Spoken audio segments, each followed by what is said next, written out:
UP के Jaunpur Bharatiya Janata party जिला अध्यक्ष पुष्पराज सिंह ने पत्रकारों से वक्फ कानून की खूबियां बताई।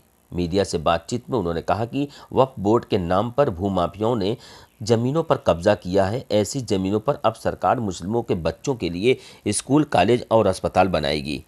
जिलाध्यक्ष पुष्पराज सिंह ने कहा कि वक्फ सुधार जन जागरण अभियान 2025 को देश भर में शुरू करने का उद्देश्य यह है कि इसका कुछ तत्वों द्वारा दुष्प्रचार किया जा रहा है। कुछ लोग गुमराह करने का काम कर रहे हैं। जहां तक वक्फ का विषय है, अक्सर ये नेगेटिव फैलाने का प्रयास किया जा रहा है। ऐसे मुसलमान समुदाय के खिलाफ है, जबकि वास्तविकता और हकीकत यह है कि यह मुसलमान समुदाय के हक में ही लाया गया है। उन्होंने आगे कहा कि वक्फ कानून के समान नागरिकों को साथ ही सरकारी संपत्तियों की रक्षा होगी। भूमाफियाओं ने वक्फ बोर्ड की आड़ में जमीनों पर कब्जा किया था। अब इन जमीनों का इस्तेमाल मुसलमानों के विकास में किया जाएगा।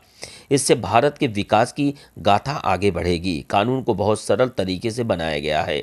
जौनपुर में सरकारी जमीनों पर वक्फ बोर्ड के दावों के संबंध में कहा कि प्राथमिक जांच में कुछ संपत्तियां सामने आई है, जहां के बाद राजस्व परिषद इस पर निर्णय लेगा।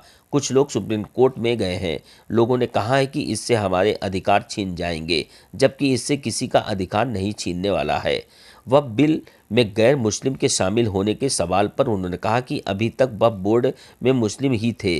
विसंगतियों को दूर करने के लिए सरकार ने बोर्ड में हर समुदाय के लोगों के रहने का प्रावधान किया है। उन्होंने कहा कि वक्फ कानून का मूल मकसद आर्थिक रूप से कमज़ोर और ज़रूरतमंद लोगों की सहायता करना है। सालों तक इसका केवल दुरुपयोग हुआ है।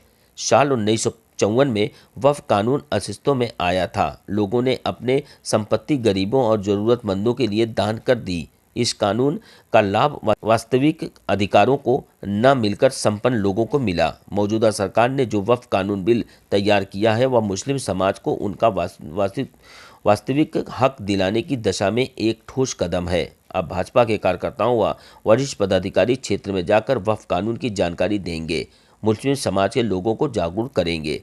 जिलाध्यक्ष पुष्पराज सिंह ने क्या कुछ कहा वक्फ को लेकर, आइए आपको दिखा। का आरोप है, जबरन कब्जा करने का आरोप है। कुछ लोग वक्फ के का प्रावधान का इस्तेमाल करके अपनी जायदाद बना के बड़ी बड़ी प्रॉपर्टी माल बना रहे हैं।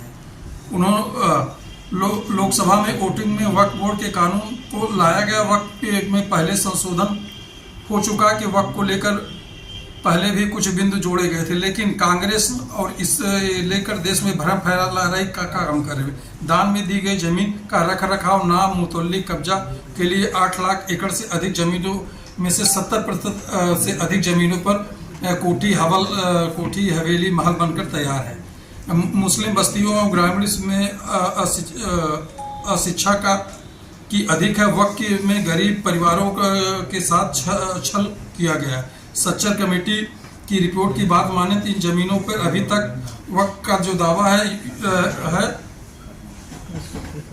इस तरह के है। यूपी कॉलेज पे वक्फ बोर्ड ने अपना दावा किया, जबकि तमाम सारी जमीनें जो राज कॉलेज में दी गई थी वो राज परिवार की। 2006 की सच्चर कमेटी का रिपोर्ट चौंकाने वाला है, जिसमें कि 80% संपत्तियों भ्रष्टाचार और अतिक्रमण का शिकार हुई है। कर्नाटक में लगभग 22,000 एकड़ भूमि 2 लाख करोड़ में बेच दी गई। इसी तरह तमाम वक्फ बोर्ड खुद मुसलमान स्कूल, मैसूर स्कूल चलाने वाले मुस्लिम ट्रस्टों की लड़ाई लड़नी पड़ी, जबकि काम बच्चों को शिक्षित करना था। मुस्लिम परिवार अपनी पुश्तैनी जमीन खो रहे हैं। चेन्नई में 100 साल से पुरानी पारिवारिक संपत्ति पर अचानक वक्फ घोषित कर दिया है। पुणे के एक मुसलमान परिवार की जमीन को बिना किसी सूचना के वक्फ का घोषित कर दिया गया। इस प्रकार के तमाम जो दुष्प्रचार मुस्लिम समुदाय के बीच फैलाए जा रहे हैं, इसके लिए भारतीय जनता पार्टी इसके लिए जन जागरण का अभियान चल रही। इन सभी तथ्यों को लेके सभी बस्तियों और गांवों में जाकर वक्फ में जो इस सरकार ने जो किया है उसके संदर्भ में हम सभी लोग बताने का काम करेंगे। आपने कहा अराजक तत्व भ्रम फैला है, कौन है ये अराजक तत्व? जो वो लोग हैं जिनके हाथों से जमीनें निकल रही हैं, जो इसका लाभ उठा रहे हैं, जिनके मॉल हैं, जिनके मल्टीप्लेक्स हैं, ऐसे सारे लोग पूरे देश में इसका नेरेटिव बना रहे हैं, वातावरण को खराब दूषित करने का प्रयास कर रहे, लोगों को उपलब्ध कराते हैं। जौनपुर में कितनी जमीन वक्फ बोर्ड की आपके संज्ञान में है? अभी जौनपुर में बहुत सारी ज़मीनें संज्ञान में आई हैं, एग्जैक्ट आंकड़ा हमारे पास अभी नहीं है। तो उन जमीनों को क्या करेंगे आप? अब अधिकृत जो करेंगे? भी सरकार की नियम और पॉलिसी बनी उसके तहत जो भी कार्रवाई होगी वह सरकार करेगी।